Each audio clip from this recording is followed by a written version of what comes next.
Many sub-Saharan African countries are finding themselves caught on the horns of an economic dilemma.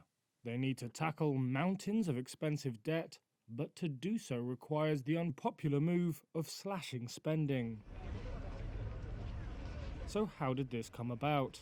Well, sub-Saharan African economies have been hit by repeated shocks since 2020, including the global health crisis and conflict in Ukraine. At the same time, the continent's booming population and climate change mean the demand for public money is growing. Last week, the International Monetary Fund urged the region's policymakers to cut costly fuel subsidies and raise more in taxes. But higher taxes will hit populations that are often grappling with a cost of living crisis, and fuel subsidies are popular. Countries from Ghana, which defaulted on its debt last year, to Kenya, which needs to pay back or refinance a $2 billion international bond before next June, have seen violent protests against tax hikes and subsidy removals.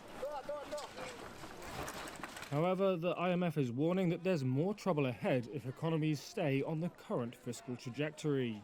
In a recent report, it cautioned that the region's debt-to-GDP ratio, which has already doubled to 60% in the last decade, could rise a further 10 percentage points in the next 5 years. That's exacerbating what's already a tight squeeze on state coffers.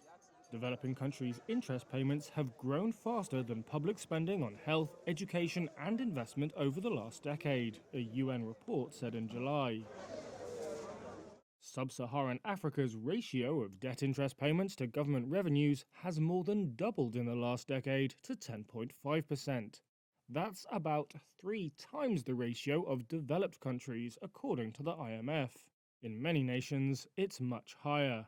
Ratings agency Fitch forecasts, for example, that the ratio will hit 40% in Nigeria and 28% in Kenya next year.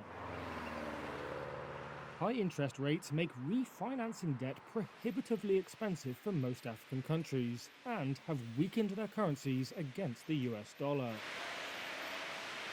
The fear ultimately is the impact on services.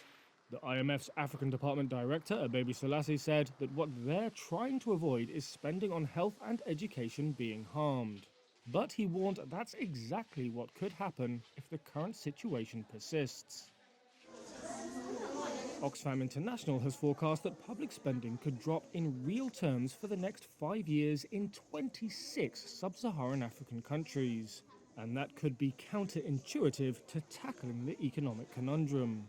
The anti-poverty NGO's Inequality Research Coordinator, Anthony Kamande, said that if you educate people, you increase productivity and human capital. But how are they going to do that, he asked, if the little that they have, they are just spending on debt servicing?